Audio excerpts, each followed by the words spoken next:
కుక్కర్‌లో పిండి వేసి చేసిన ఈ రెసిపీ చాలా రుచిగా, చాలా టేస్టీగా అయితే ఉంటుందండి. ఈ రెసిపీ వచ్చేసి ఇంట్లో వాళ్ళందరికీ నచ్చుతుంది. అంత టేస్టీగా అయితే ఉంటుంది. ఈ రెసిపీని వచ్చేసి చాలా ఈజీగా చేసుకోవచ్చండి. ఇంకెందుకు ఫ్రెండ్స్ ఆలస్యం, ఎలా చేయాలో ఏంటో అనేది వీడియోలోకైతే వెళ్ళిపోయి చూద్దామా మరి. ఇంకా ముందుగా ఒక మిక్సింగ్ బౌల్ అయితే తీసుకొని ఇంకా అందులోకి ఒక హాఫ్ కప్పు దాకా వాటర్ అయితే వేసుకోవాలి. ఇంకా ఇప్పుడు ఇందులోకి ఒక స్పూన్ దాకా బెల్లాన్ని అయితే వేసుకుంటున్నా. అలాగే ఇప్పుడు ఒక స్పూన్ షుగర్ కూడా వేసుకోవాలి. మీరు ఇక్కడ షుగర్ వద్దు అనుకునే వాళ్ళు మొత్తం ఒక 2 స్పూన్ దాకా బెల్లం అయితే వేసుకోవాలి. ఇంకా బెల్లం షుగర్ మొత్తం బాగా కరిగిపోయేలాగా బాగా ఇలా కలుపుకోవాలి స్పూన్ తోటి. ఇలా కాస్త కరిగిన తర్వాత ఇప్పుడు ఇందులోకి ఒక కప్పు పిండి అయితే వేస్తున్నాను. ఇంక పిండి మొత్తాన్ని వేసుకొని బాగా కలుపుకోవాలి స్పూన్ తోటి, ఎక్కడ ఉండలు లేకుండా. ఇంకా ఇలా ఎక్కడ ఉండలు లేకుండా బాగా కలుపుకోవాలి.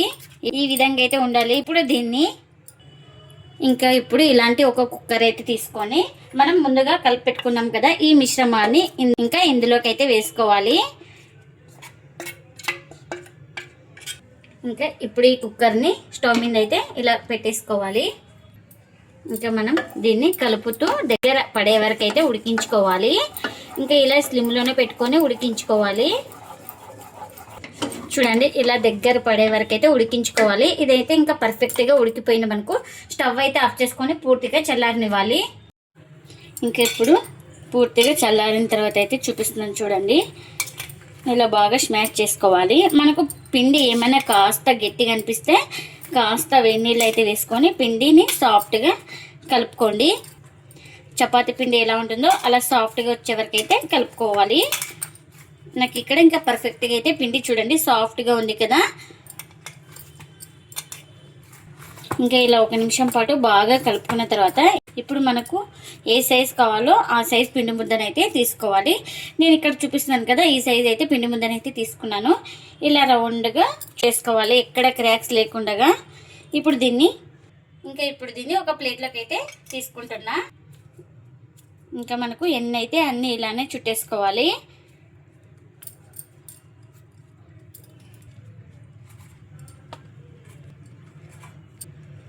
చూడండి, ఇంకెన్ని అయితే అన్నీ ఇలానే చేసుకోవాలి.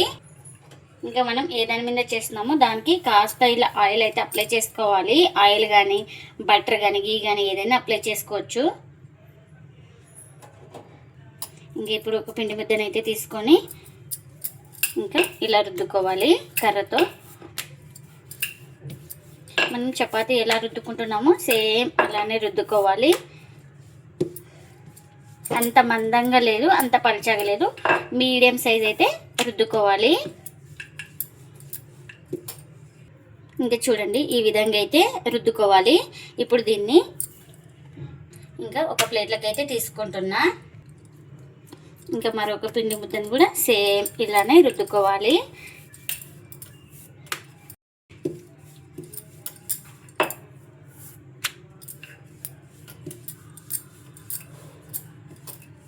ఇంకెన్ని అయితే అన్ని ఇలానే రుద్దుకోవాలి. ఇక్కడ పెన్నం కూడా పెట్టేసుకున్నానండి. పెన్నం కూడా హీట్ అయింది కదా మనకు. ఇప్పుడు ఇలా చేసి పెట్టుకున్న దాన్ని ఒకటైతే వేసుకుంటున్నాను. ఇది ఒక సైడ్ కాలిన తర్వాత మరో వైపుకి అయితే టర్న్ చేసుకోవాలి.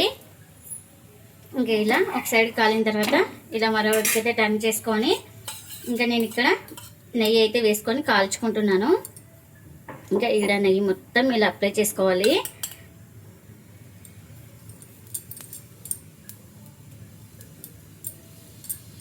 ఇంకా ఇలా నెయ్యి వేసుకొని కాల్చుకోవడం వల్ల చాలా టేస్టీగా అయితే ఉంటుంది. ఇంకా ఇప్పుడు మరోవైపు అయితే టర్న్ చేసుకొని ఈ వైపు కూడా కాస్త ఇలా నెయ్యి అయితే అప్లై చేసుకోవాలి. నెయ్యి ఇష్టం లేని వాళ్ళు బటర్ కానీ ఆయిల్ కానీ ఏదైనా వేసుకోవచ్చు. ఇంకా మనం దీన్ని అటు ఇటు తిప్పుకుంటూ బాగా కాల్చుకోవాలి. అప్పుడే మనకు లోపల వరకు బాగా కాలుతుంది. ఇంకా చూడండి అటు ఇటు తిప్పుకుంటూ బాగా కాల్చుకున్నాను. ఇదైతే రెడీ అయిపోయింది కదా. ఇలా రెడీ అయిపోయిన దాన్ని ఒక ప్లేట్లోకి అయితే తీసుకుంటున్నా. ఇంక ఇప్పుడు మరొకటి అయితే వేస్తున్నాను. ఇంకా ఇది కూడా సేమ్ ఒక సైడ్ కాలిన తర్వాత మరోవైపుకి అయితే టర్న్ చేసుకోవాలి. ఇంక ఇది కూడా ఒక సైడ్ కాలిన తర్వాత మరోవైపుకి అయితే ఇలా టర్న్ చేసుకోవాలి. ఇప్పుడు నెయ్యి అయితే వేసుకొని బాగా మొత్తం ఇలా అప్లై చేసుకొని మొత్తం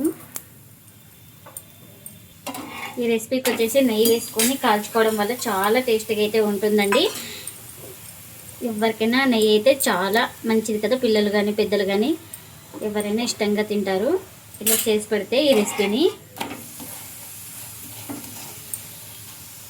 ఇంకా దీన్ని కూడా రెండు వైపులా బాగా కాల్చుకోవాలి. మనం ఈ పిండిని ఆల్రెడీ ఉడికించుకొని మనం కాల్చుకుంటున్నాం కాబట్టి ఎక్కువ సమయం అయితే పట్టదండి. తక్కువ సమయంలో ఈజీగా చేసుకోవచ్చు. ఇంకా ఎన్ని అయితే అన్ని ఇలానే చేసుకోవాలి. కుక్కర్లో పిండి వేసి చేసిన ఈ రెసిపీ చాలా రుచిగా చాలా టేస్టీగా అయితే ఉంటుందండి. ఈ రెసిపీ వచ్చేసి పిల్లల నుంచి పెద్దల వరకు చాలా ఇష్టంగా తింటారు. అంత టేస్టీగా అయితే ఉంటుంది. ఈవినింగ్ టైంలో ఇలా చేసి పెడితే ఎవరైనా ఇష్టంగా తింటారండి. అంత టేస్టీగా అయితే ఉంటుంది. ఈ రెసిపీని మీరు కూడా తప్పకుండా ఒకసారి ట్రై చేసి మీకు ఎలా వచ్చిందో కామెంట్ అయితే చేయండి ఫ్రెండ్స్. ఇదండి ఇవాల్టి వీడియో. ఈ వీడియో కనుక నచ్చితే ప్లీజ్ లైక్ చేయండి, షేర్ చేయండి, కామెంట్ చేయండి. అలాగే లైక్ చేసి సపోర్ట్ చేయండి friends. Thanks for watching. Bye bye.